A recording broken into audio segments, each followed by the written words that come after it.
Okay, today we're going to start to build our Elements of Art book, and this is what the finished product looks like. You're going to, as you go through the course, create a book that every time we discuss an element of art, which are just the basic visual symbols that we use in art, and then when you get done with each one, you're going to create a page in your accordion book that lets me know that you understand the concept of each of the elements. So what we're going to do is make a cover for your book, a front cover and a back cover, and I'm going to show you how to do that, and then how to fold your book, and then throughout the course you will just add each of the pages. So what we're going to do is start with a half a sheet of just your printer paper, and you're going to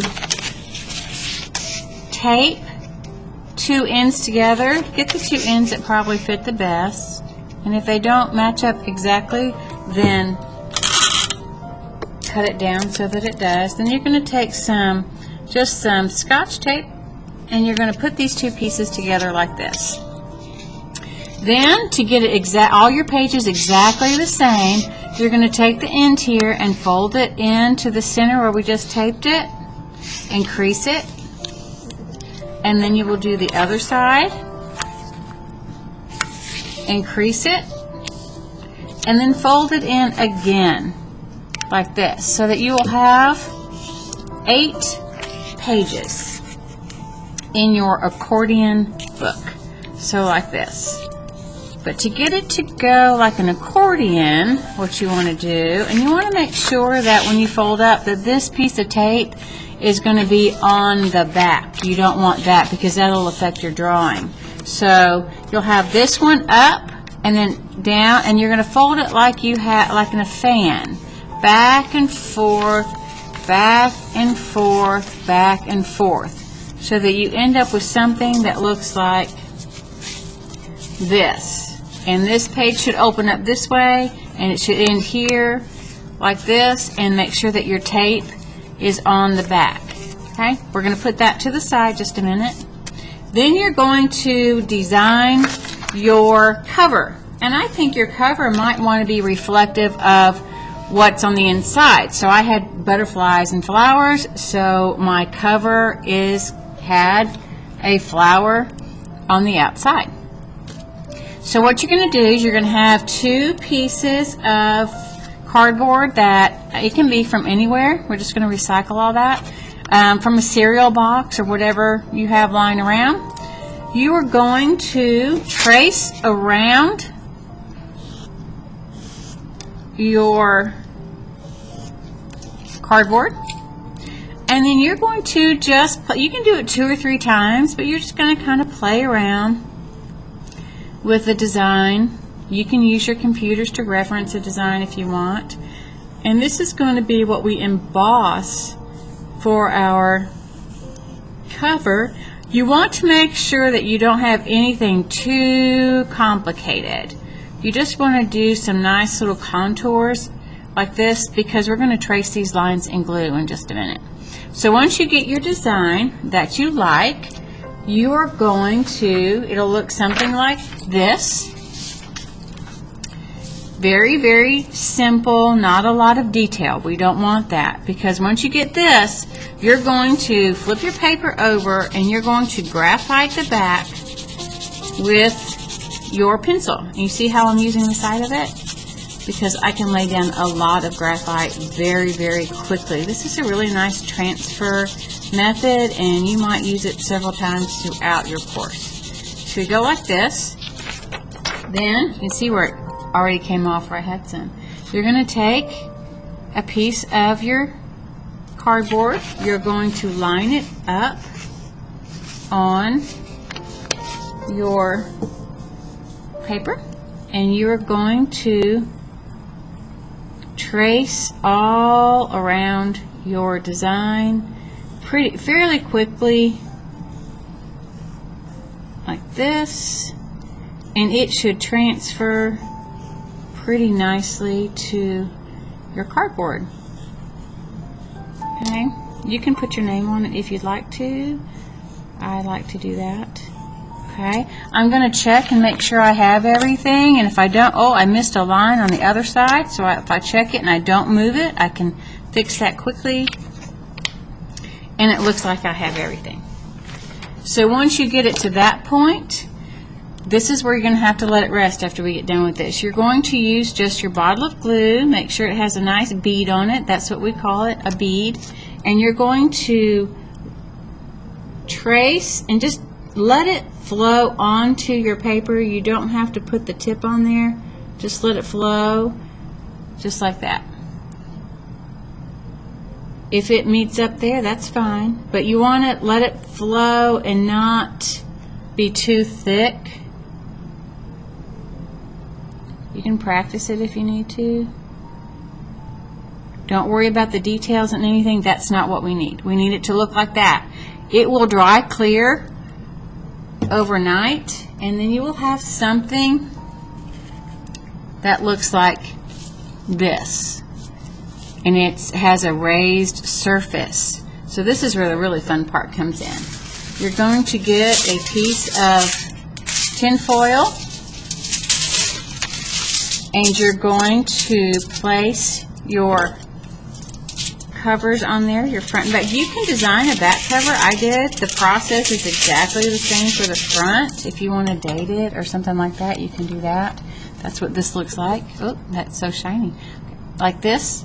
Okay, so then we have that. We separate it. You're going to do each cover. You want this to be against the tin foil, and you're going to fold the corners in very easily.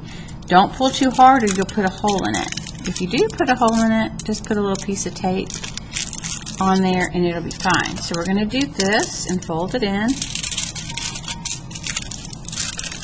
And I like to fold the edges like that so you have a nice clean corner, and pull it and pull it. And if you think that you need to, you can get a little piece of tape and fold that. It's you can or not, it's up to you. Then we fold it. I can't see my flower. Okay, so I have some work to do. I'm going to just rub my finger over it so that I can see it. There we go. Okay, and then once I start to see it, oh, that's good. Now we still have more work to do. You can get the end of a paintbrush. That works really well sometimes. This one may or may not work that great, but we'll see. You're going to go around the edges, and you're going to make that pop out so that it catches the ink that we're going to put on it. So you notice that this one has some dark spots on it. It looks like an old-timey book. That's how we make it look like that. We're going to treat the paper or the tin foil to make it look like an old book. You can get an I'm going to try one of my Sharpie pens. Maybe the tip of a Sharpie. This might work really nice. It's smooth. It's not. That's nice. It's not going to tear my tin foil, and I'm going to work my way all the way around this, really get in there, and then once I get this done and really press down, then you could take a dull pencil or your ballpoint pen or something like that. You don't even have to use the point out, but then you can put designs and emboss those in there and really push that down. Sometimes this helps if you put it on a piece of your notebook or a stack of newspaper or something like that, and it gives it some give, and you can really get in there with these lines. See, even that works really nice for that. You can add details in the back like this, and you're going to end up with this. Okay? All right. And then once you get it all done, you're going to take some India ink. You'll have your teacher add it to it. You can drop it on your surface. You're going to use a paintbrush to move it around.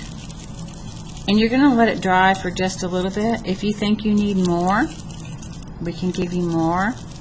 And this is shiny when it goes on,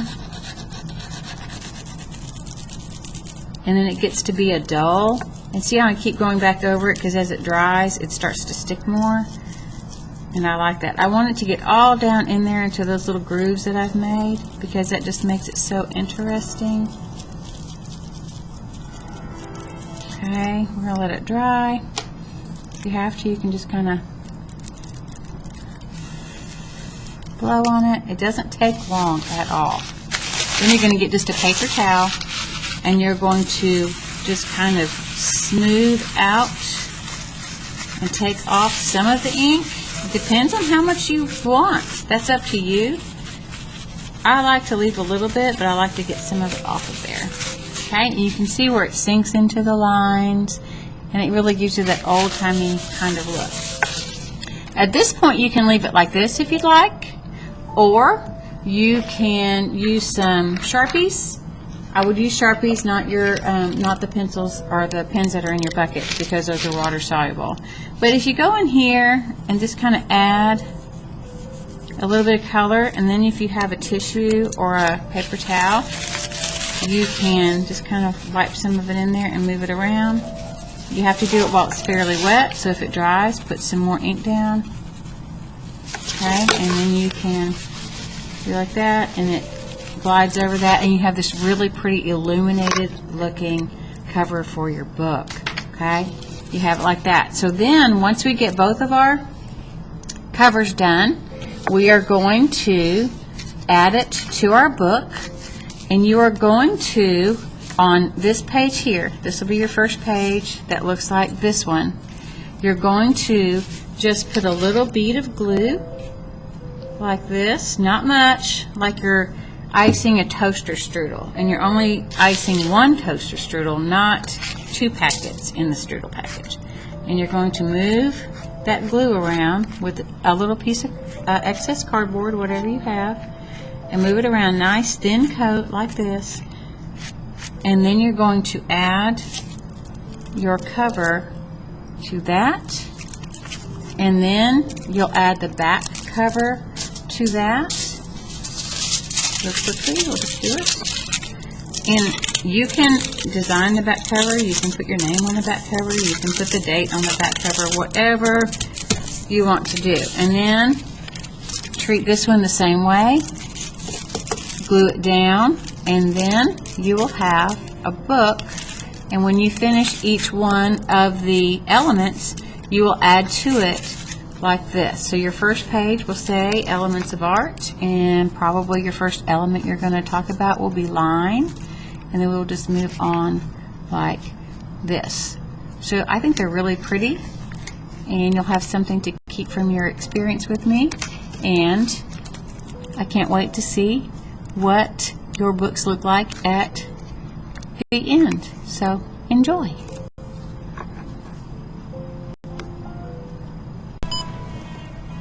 So when you are done creating your book, you will have it full of these blank pages, and then when you set it out, you have, it's called an accordion book. Okay, so we are going to create our books. First, you're going to, on this first page here, you're going to write Elements of Art. And you can do it in a really nice, creative way. I would maybe do it in pencil first. Make sure that it's all spelled correctly and that it all fits. And then you can color it, you can shade it, you can do whatever you need to do for that. Make it interesting, like this. And I probably need to go and finish this. And then, as we go throughout the course and you learn about each element, you're going to maybe write it so it reflects the element that you're doing.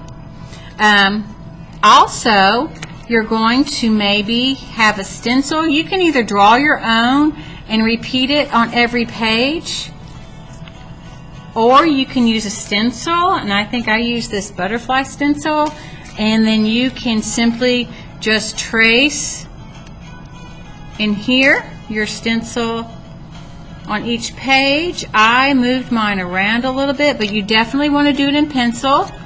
And then you can put it in a different place. You could turn it and change directions if you wanted to. That's up to you. I think I added some flowers or stars, or there's a cute little unicorn.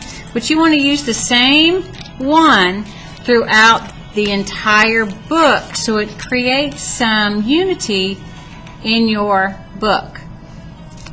So when you get to things like shape, you might change the shape. And then you have to tell me that you know what a geometric shape is and a freeform shape is. And then you have form. They have dimension. How am I going to create that? How am I going to create space? There's some things you can do when you're drawing that make things look like they're closer to you or farther away. You have positive space and negative space. You need to be able to tell me that and make sure you write the words. And then when you get done with the course, you'll have a beautiful little book that tells me that you know and can demonstrate your knowledge of the elements of art.